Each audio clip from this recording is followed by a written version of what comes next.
네, 안녕하십니까. 여러분들 반갑습니다. 금융과 에너지 업종을 누구보다 쉽게 알려주는 데이어 멘토 권혁철입니다. 오늘 알아볼 기업은 다올투자증권인데요. 다올투자증권이 저 PBR 수혜주로서의 가능성이 있는지 알아보도록 하고 경영권 분쟁에 대해서도 이야기 나눠보도록 할 텐데요. 천천히 얘기 나눠보도록 하겠습니다. 그럼 다올투자증권 바로 보도록 할게요.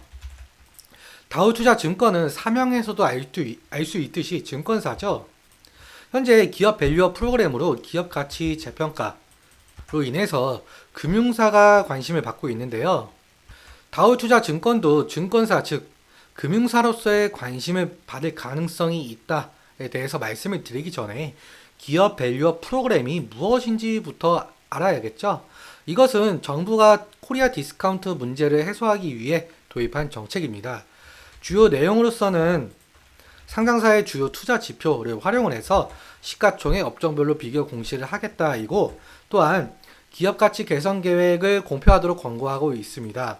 기업가치 개선 우수기업으로 선정이 되면 우수기업으로 구성된 지수개발 및 상장지수 펀드를 도입하겠다라는 내용인데, 세부 내용으로서는 2월 26일에 발표하기에 세부 내용이 나오면 바로 말씀을 드릴게요.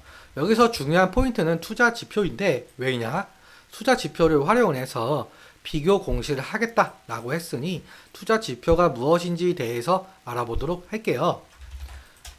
먼저 ROE 같은 경우 자기자본 이익률을 뜻하고 있는데, 기업이 자기자본을 활용을 해서 1년에 얼마나 벌어들인지 알 수 있는 지표입니다. 예를 들어서 자기자본이 100억이고 ROE가 10%이면은 100억으로 10억을 벌었다라는 소리가 될 수 있고, 또한 ROE가 낮으면 그 업종이 불황이거나 경영진이 무능하다라고 판단할 수 있는 지표이기도 합니다. BPS 같은 경우 주당 순자산 가치를 의미하고 있고, 기업이 활동을 중단했을 때 그 자산을 모든 주주들에게 나눠줄 경우 주당 얼마씩 배분되는가를 말하고 있으며, PBR 같은 경우 방금 말씀드린 BPS분의 주가인데 주당 순자산의 몇 배로 매매가 되고 있는가를 표시하고 있습니다. PBR이 1이다 라는 것은 주가와 기업의 장부 가치가 동일하다라는 뜻인데, 1보다 작다라는 것은 결국엔 주가가 장부 가치보다 낮다, 즉 프리미엄이 없다라는 뜻이겠죠. 그러면 다울투자증권의 BPS, PBR, ROE를 함께 살펴보도록 할게요. 다울투자증권의 BPS 같은 경우 1092원, PBR은 0.37배. 이 두 가지를 통해서 저평가가 되고 있다는 것을 확인할 수가 있는데, ROE 같은 경우 마이너스 5%를 가리키고 있어요.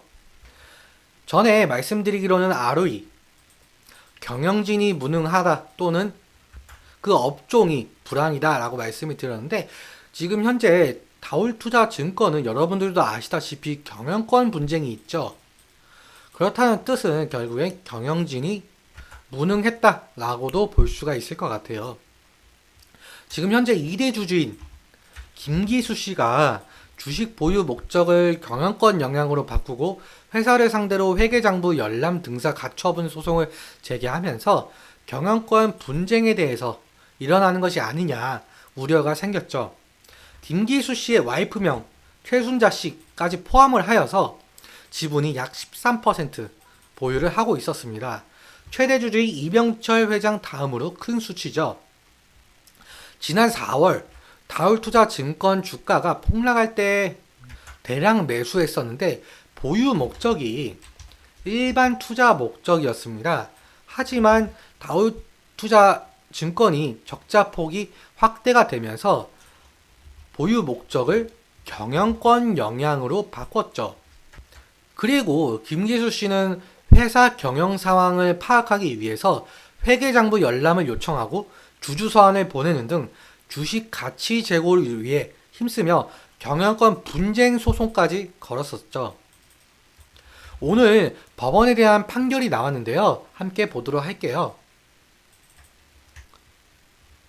법원에서는 판결 내용이 이사회 의사록을 사건 본인의 본점에서 영업시간 내에 열람 및 등사할 것을 허가한다. 그리고 변호사, 공인회계사, 보조자를 동반할 수 있다. 회계장부 열람을 허가해준다는 판결이 나왔어요.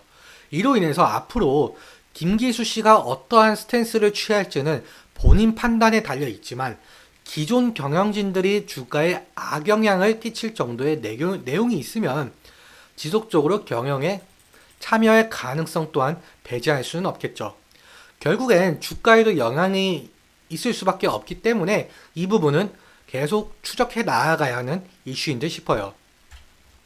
사실 다올투자증권 차트만 보더라도 저평가되고 있는 부분이기 때문에 올라가야 하지만 경영권 분쟁 이슈가 워낙 커서 기업 밸류업 수혜를 전혀 못 받고 있는 것으로 보이고 있습니다.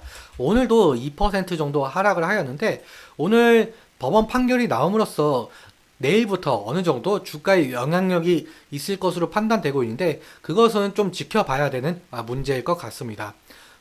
오늘 말씀드린 것 중에 제 개인적인 견해가 많이 껴있다 보니까 여러분들의 주관적인 견해와 함께 투자를 하여 현명한 선택하셨으면 좋겠습니다. 오늘도 시청해주셔서 너무 감사하고 여러분들 모두 새해 복 많이 받으시길 바랍니다. 지금까지 멘토 권혁철이었습니다. 감사합니다.